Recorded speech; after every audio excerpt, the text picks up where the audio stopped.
প্রিয় দর্শকবৃন্দ, আশা করি সবাই ভালো আছেন। আজকের এই লেকচারে আমরা পৃথিবীর অন্তরীপ সমূহ নিয়ে আলোচনা করব। ঠিক আছে, এর আগে আমরা কিন্তু আপনাদের সাথে পৃথিবীর প্রণালী নিয়ে আলোচনা করেছি। অনেকগুলো প্রণালী নিয়ে বিভিন্ন লেকচারে আমরা আপনাদের সাথে দীর্ঘদিন যাবত আলোচনা করে আসছি। আজকের এই লেকচারে আমরা আপনাদের সাথে পৃথিবীর অন্তরীপ সমূহ দেখাবো এবং বিভিন্ন ধরনের আমরা ভিউ দেখাবো আর কি, যে সমস্ত অন্তরীপগুলো নিয়ে আলোচনা করব এই বিষয়গুলো নিয়ে আমরা এগুলো ছবি সহ আপনাদের সামনে প্রদর্শন করার চেষ্টা করব আর কি। ঠিক আছে, আচ্ছা, আমরা প্রথমেই আজকে পৃথিবীর অন্তরীপ সমূহ আলোচনা করার পূর্বে প্রাথমিক কিছু আলোচনা আমরা দেখে নিই যে আসলে অন্তরীপ বলতে কি বোঝানো হয়।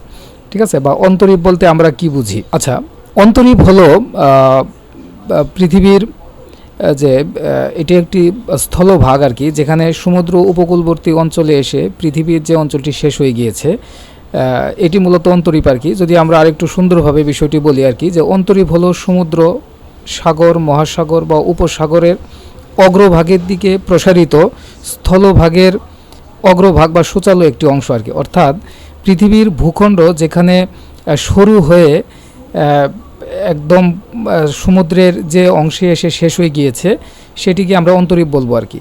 ঠিক আছে, মানে সরু অংশ, ভূখণ্ডের সরু অংশ, অর্থাৎ কোনো ভূখণ্ড এমন একটি অংশ যেটার তিন দিক থেকেই সমুদ্র রয়েছে এবং সামনের দিকে সুচালুভাবে এসে এটি সমুদ্রে এসে শেষ হয়ে গিয়েছে, এই অঞ্চলটিকে আমরা অন্তরীপ বলবো আর কি।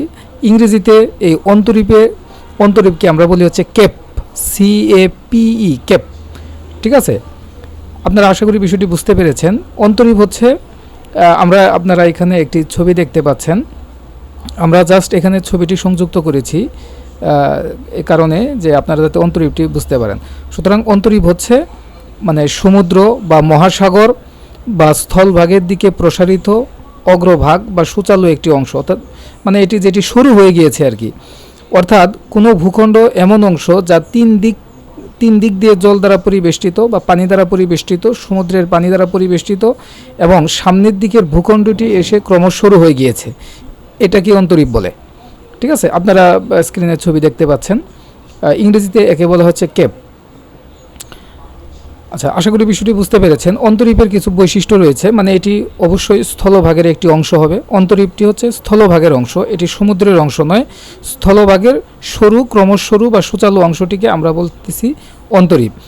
সাধারণত এর তিন দিক থেকে সমুদ্রের জলরাশি থাকে। ঠিক আছে, এটি কিন্তু কোনো নদী, হাওর, বাওর, পুকুরের জলরাশি না, এটি অবশ্যই সমুদ্রের জলরাশি হবে।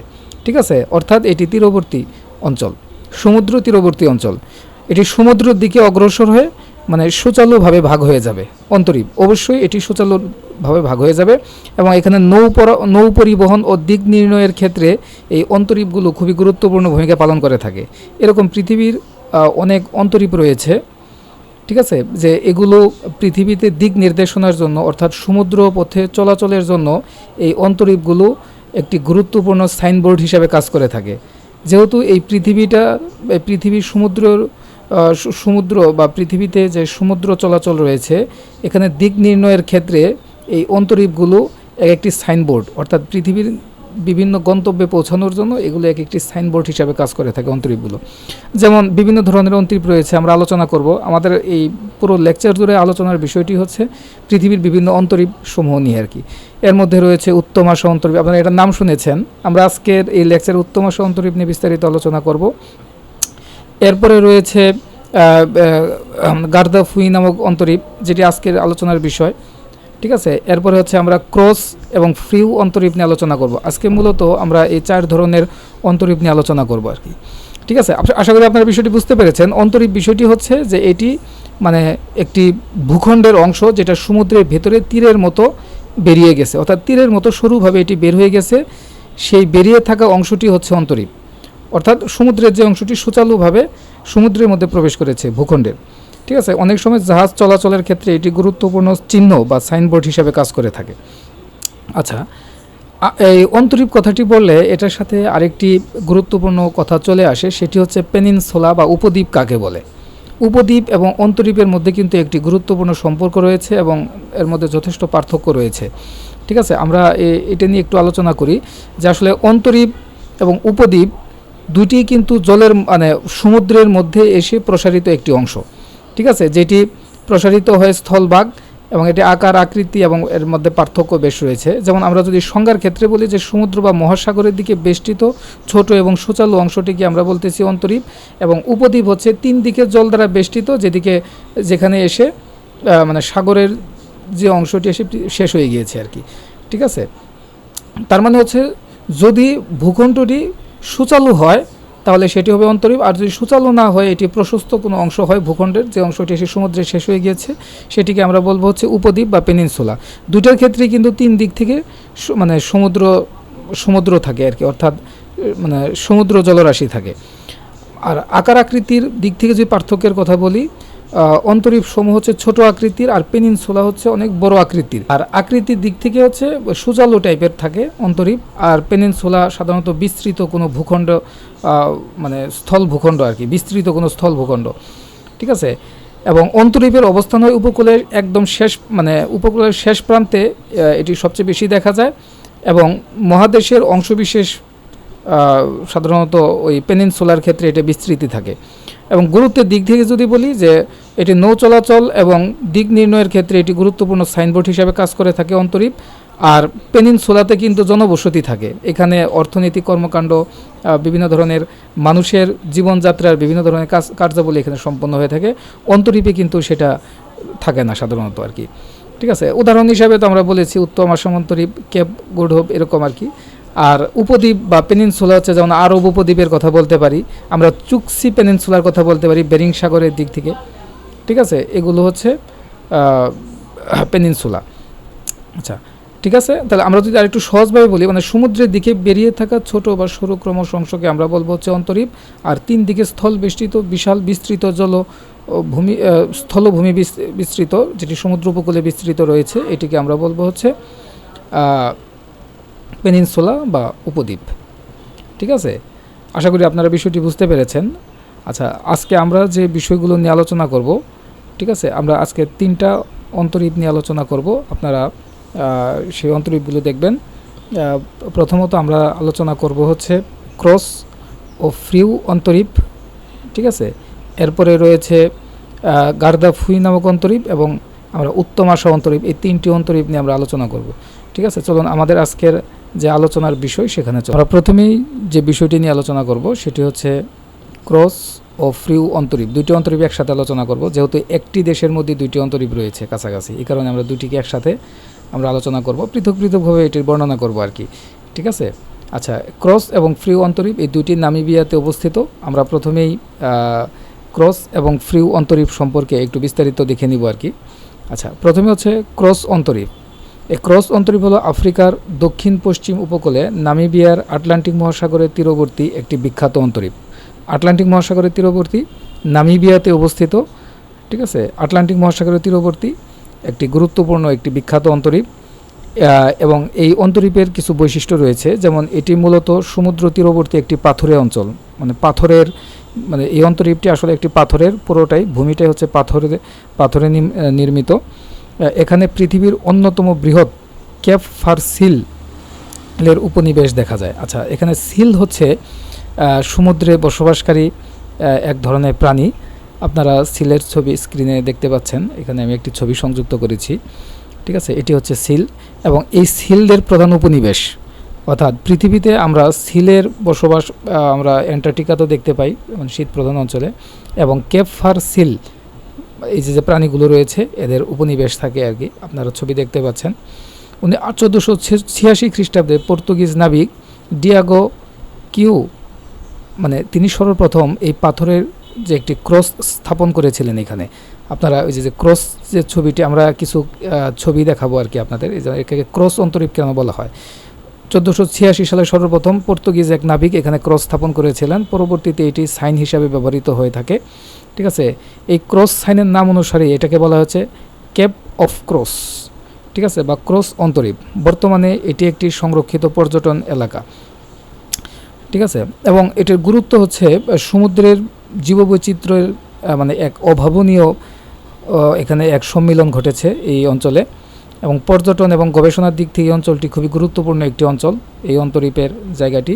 এবং নামিবীয় উপকূলের নৌপথে চিহ্নিত করতেও এটি ঐতিহ্যবাহী এক সাইনবোর্ড হিসাবে কাজ করে থাকে। এখন নামিবিয়ার উপকূলকে দূর থেকে চেনার জন্য, জাহাজগুলো চেনার জন্য এই সাইনবোর্ড হিসাবে কাজ করে। অথবা ইউরোপ থেকে যে জাহাজগুলো আটলান্টিক মহাসাগর, ভারত মহাসাগর হয়ে এশিয়া বা অস্ট্রেলিয়াতে যাতায়াত করে, এই সমস্ত জাহাজগুলোর কিন্তু একটি সাইনবোর্ড হিসেবেও এই নামিবিয়ার এই অন্তরীপটি, ক্রস অন্তরীপটি নাবিকদের চোখে পড়ে। এটার মাধ্যমেও তারা পথ মানে দিক নির্দেশনা পেয়ে থাকে আর কি, সমুদ্র চলাচলের জন্য আর কি। ঠিক আছে, আপনারা আশা করি বিষয়টি বুঝতে পেরেছেন। আমি অন্তরীপ সম্পর্কে কিন্তু প্রথমে বিস্তারিত বলেছি যে অন্তরীপ সমূহ সাধারণত এগুলো সাইনবোর্ড হিসেবে কাজ করে থাকে। পেনিনসুলা এবং অন্তরীপ কিন্তু মোটামুটি একই ধরনের আর কি, দুটার মধ্যে পার্থক্যও কিন্তু আমরা লেকচারের শুরুতে বলেছি।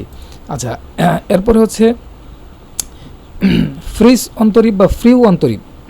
ফ্রিউ অন্তরীপ হচ্ছে নামিবিয়ার, এটা ক্রস অন্তরীপটি ছিল হচ্ছে দক্ষিণ পশ্চিম, আর এটা হচ্ছে উত্তর পশ্চিম উপকূলে এটি আরেকটি গুরুত্বপূর্ণ অন্তরীপ। ঠিক আছে,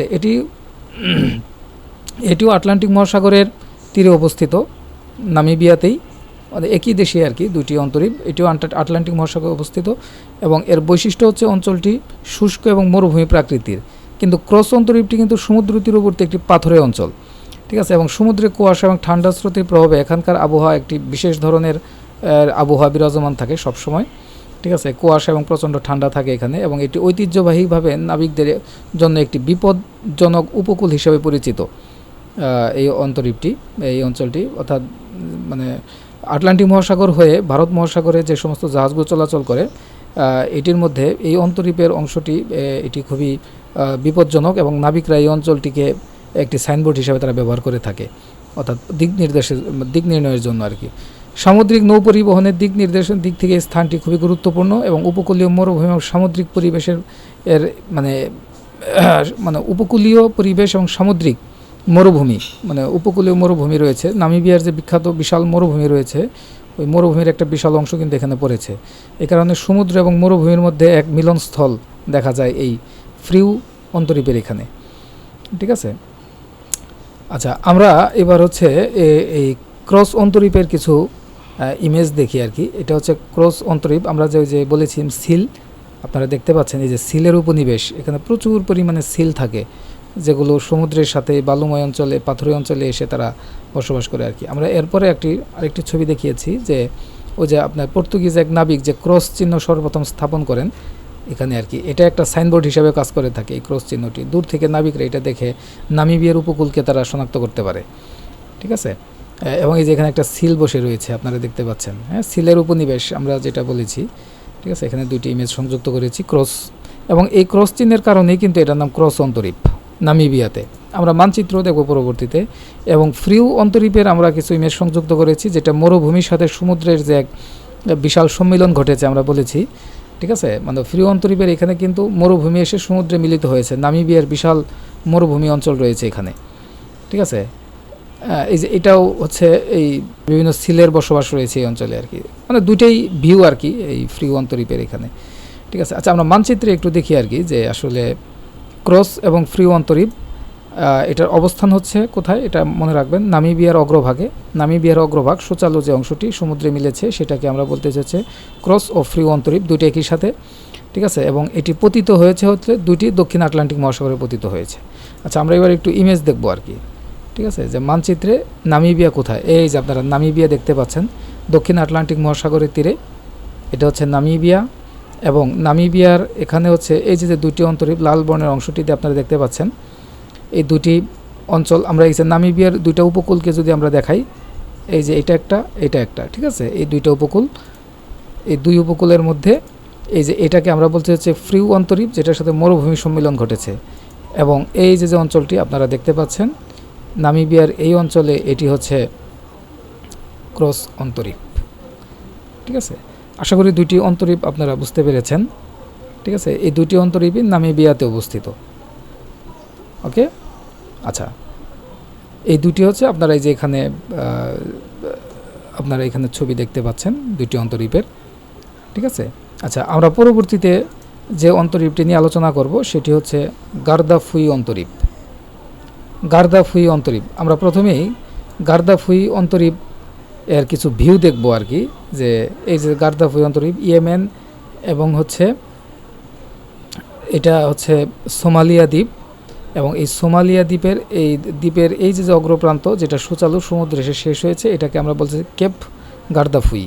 সোমালিয়ার একদম সরু যে অংশটি আর কি, আমরা পরবর্তীতে আরও মানচিত্র দেখাবো আর কি। এটা হচ্ছে এডেন উপসাগর ইয়েমেনের সাথে, যেটা ইয়েমেনকে আফ্রিকা থেকে পৃথক করেছে, এবং এটা হচ্ছে ভারত মহাসাগর। ঠিক আছে, আচ্ছা আমরা এখানে এই যে গার্দাফুই অন্তরীপের আমরা হচ্ছে এই যে সাইনবোর্ডটা দেখতে পাই, এটা দেখে নাবিকরা পথ চিনে যে এটি হচ্ছে ওই সোমালিয়ার যে দ্বীপের যে অঞ্চলটি, এটি হচ্ছে এই অন্তরীপের আর কি অংশ। ঠিক আছে, আচ্ছা আমরা এখানে গার্দাফুই অন্তরীপ সম্পর্কে একটু বিস্তারিত আলোচনা করে আসি। যেমন গার্দাফুই অন্তরীপ হলো সোমালিয়ার উত্তর পূর্ব প্রান্তে অবস্থিত একটি বিখ্যাত অন্তরীপ। এটি আফ্রিকা মহাদেশের সিং বা হর্ন অফ আফ্রিকা অঞ্চলের সর্বাপেক্ষা পূর্ব দিকের একটি গুরুত্বপূর্ণ স্থলভাগের হচ্ছে একটি অংশ আর কি। ঠিক আছে, এবং এটি গালফ অফ এডেন এবং ইন্ডিয়ান ওসিয়ান অর্থাৎ এডেন উপসাগর এবং ভারত মহাসাগরের সংযোগস্থলের নিকটে এটি অবস্থিত। এটি আরব সাগর এবং লোহিত সাগরমুখী নৌ চলাচলের জন্য একটি গুরুত্বপূর্ণ সাইনবোর্ড হিসেবে কাজ করে। অর্থাৎ কোন জাহাজটি লোহিত সাগরে ঢুকবে, এটা মূলত এই গার্দাফুই অন্তরীপের মাধ্যমে কিন্তু নাবিকরা তারা মানে শনাক্ত করতে পারে যে এটি হচ্ছে লোহিত সাগরের প্রবেশ মুখ। ঠিক আছে, আমরা মানচিত্র আরও ছবি দেখব আর কি। তাহলে হচ্ছে এর নামের অর্থ আর কি, গার্দাফুই শব্দটি ইতালীয় ভাষা থেকে এসেছে, যার অর্থ হচ্ছে সাবধান হও, লুক আউট। অর্থাৎ অতীতে এই উপকূলে জাহাজ ডুবির জন্য অত্যন্ত বিপজ্জনক ছিল। এর ফলে নাবিকরা কিন্তু এই অঞ্চলটিতে যখন তারা নৌকা বা তাদের জাহাজ চলাচল করে, তখন তারা কিন্তু খুবই সতর্কভাবে এই অঞ্চলটি তারা পারাপার হয়ে থাকে আর কি। এবং এই উপকূলের কিছু বৈশিষ্ট্য রয়েছে, এটিও একটি পাথরে এবং প্রচণ্ড খাড়ি রয়েছে, অর্থাৎ মানে খাড়া সমুদ্রের এখানে যে স্লোপটি রয়েছে প্রচণ্ড খাড়া। ঠিক আছে, এই কারণে এখানে অবিকষ্ট বলে প্রভাবে সমুদ্র নিম্নমুখী টান থাকে, খুবই বিপজ্জনক অঞ্চল আর কি। এবং সমুদ্রের পানি মানে যেহেতু গভীরতা অনেক বেশি হওয়ার কারণে সমুদ্রের এখানে টার্বিডিটি অনেক বেশি থাকে। অঞ্চলটি শুষ্ক এবং উষ্ণ জলবায়ুর একটি অন্তর্ভুক্ত আর কি, প্রচণ্ড শুষ্ক অঞ্চল, এবং এখানে শক্তিশালী সামুদ্রিক স্রোত এবং মৌসুমি বাতাসের এখানে প্রভাব দেখা যায়। গুরুত্ব হচ্ছে আন্তর্জাতিক সামুদ্রিক বাণিজ্য পথের একটি গুরুত্বপূর্ণ অংশ, কারণ লোহিত সাগরের মধ্যে প্রবেশের এটি অন্যতম প্রধান একটি অংশ হিসাবে চিহ্নিত বা সাইনবোর্ড হিসাবে কাজ করে থাকে অঞ্চলটি। ইউরোপ, মধ্যপ্রাচ্য এবং এশিয়ার মধ্যে চলাচলকারী জাহাজগুলোর জন্য এটি কৌশলগতভাবে খুবই গুরুত্বপূর্ণ একটি অঞ্চল, এবং নৌমানচিত্র এবং নাবিকদের জন্য দীর্ঘদিন ধরে পথ চলার জন্য এই অঞ্চলটি নাবিকদের কাছে খুবই সুপরিচিত একটি অঞ্চল, গার্দাফুই অন্তরীপ।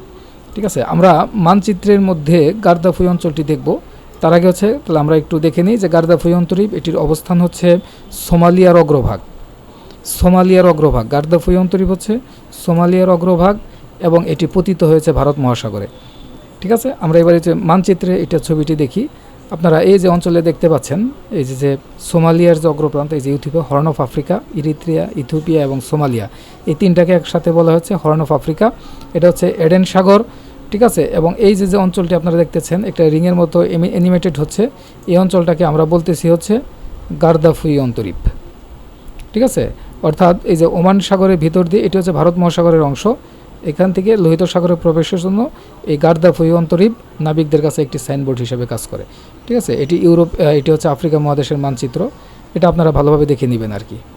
ঠিক আছে, আমরা পরবর্তী যে আমাদের অন্তরীপ এটি সম্পর্কে আমরা দেখব। আমরা এবার দেখব হচ্ছে উত্তমাশা অন্তরীপ বা কেপ অফ গুড হোপ।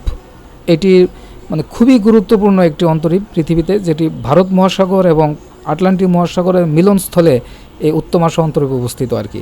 এবং উত্তমাশা অন্তরীপটি আমাদের কাছে গুরুত্বপূর্ণ এই কারণেই যে ইউরোপ থেকে যে সমস্ত বণিকরা সর্বপ্রথম ভারতবর্ষে আসে, তার মধ্যে পর্তুগিজরাই ছিল সর্বপ্রথম, এবং ভাস্কো দা গামা তিনি সর্বপ্রথম এই ভারতবর্ষে আসার যে জলপথটি আবিষ্কার করেছিলেন, এই উত্তমাশা অন্তরীপ হয়ে তিনি ভারতবর্ষে আসছিলেন, এবং তিনি সর্বপ্রথম এই উত্তমাশা অন্তরীপকে কেপ অফ গুড হোপ নামকরণ করেন।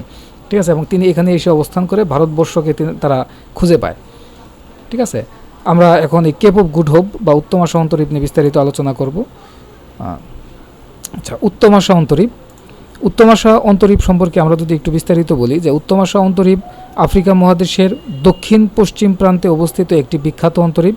এটা সাউথ আফ্রিকার বা ওয়েস্টার্ন কেপ প্রদেশে অবস্থিত, এবং এটি পৃথিবীর গুরুত্বপূর্ণ ঐতিহাসিক নৌপথ হিসাবে এই উত্তর অন্তরীপ সুপরিচিত। এবং এটির অবস্থান হচ্ছে আটলান্টিক মহাসাগর এবং ভারত মহাসাগরের মিলনস্থলে, যেটা আমি প্রথমেই বলেছি, একদম মিলনস্থলে অবস্থিত। কাছাকাছি বিখ্যাত স্থান রয়েছে কেপ পয়েন্ট এবং কেপ টাউন। ঠিক আছে, এই কেপ টাউন কিন্তু দক্ষিণ আফ্রিকার একটি গুরুত্বপূর্ণ বাণিজ্যিক শহর এবং এটা বাণিজ্যিক রাজধানী দক্ষিণ আফ্রিকার। ঠিক আছে, এবং এটা আবিষ্কার করেন এই যে পর্তুগিজ 1488 সালে পর্তুগিজ একজন নাবিক বিখ্যাত বার্টোলোমিও দিয়াস ইউরোপের সর্বপ্রথম এই অন্তরীপে পৌঁছান এবং এই অন্তরীপের নামকরণ করেন কেপ অফ স্টর্মস, অর্থাৎ ঝড়ের অন্তরীপ। এখানে প্রচুর পরিমাণে সামুদ্রিক ঝড় হয়। ঠিক আছে, পরবর্তীতে কেপ অফ গুড হোপ নামকরণ করেন যে ভাস্কো দা গামা, ভারতগামী। ঠিক আছে, আমি যে কথাটি প্রথমে বলেছিলাম, ভাস্কো দা গামা কিন্তু এটার নামকরণ করেন কেপ অফ গুড হোপ, মানে উত্তম আশা অন্তরীপ। অর্থাৎ পৃথিবীতে এই টার্মিনাল থেকে ভারতবর্ষ এবং ল্যাটিন আমেরিকার যে একটা পুরা টার্নিং পয়েন্ট এখান থেকে বোঝা যায় আর কি। ঠিক আছে, এই অন্তরীপটি কাজ করে থাকে। আমরা মানচিত্র ছবি দেখাবো, এরপর কিছু ইমেজও আপনাদের দেখানোর চেষ্টা করব। এবং এর কিছু গুরুত্বপূর্ণ বৈশিষ্ট্য রয়েছে উত্তম আশা অন্তরীপে, যেমন এটা হচ্ছে খাড়া পাথুরে পাহাড় এবং গভীর সমুদ্র উপকূল এর প্রধান বৈশিষ্ট্য।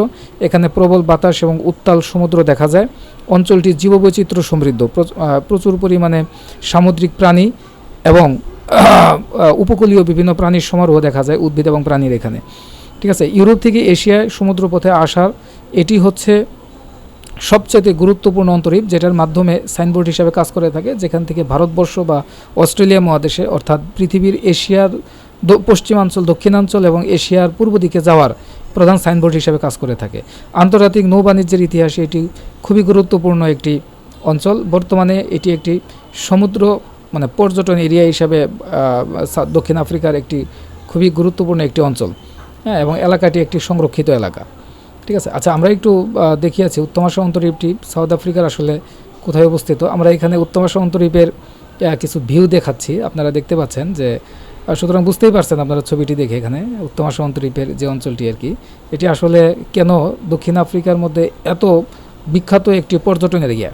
ঠিক আছে, সারা পৃথিবী থেকে শত শত হাজার হাজার পর্যটক এখানে প্রতি বছর আসে মানে সৌন্দর্য উপভোগ করার জন্য। এখানে প্রচুর পরিমাণে জীববৈচিত্র্য রয়েছে আর কি অঞ্চলটি। এই যে এটি হচ্ছে উত্তম আশা অন্তরীপের শেষ অংশ আর কি। ঠিক আছে, দক্ষিণ আফ্রিকার। হ্যাঁ, এবং সমুদ্র জাহাজের নাবিকরা এটি একটি সাইনবোর্ড হিসেবে, অর্থাৎ আমি প্রথমে বলেছি উত্তম আশা অন্তরীপ কিন্তু ভারতবর্ষ এবং ল্যাটিন আমেরিকায় যাওয়ার এটি একটি প্রধান সাইনবোর্ড হিসেবে কাজ করে থাকে।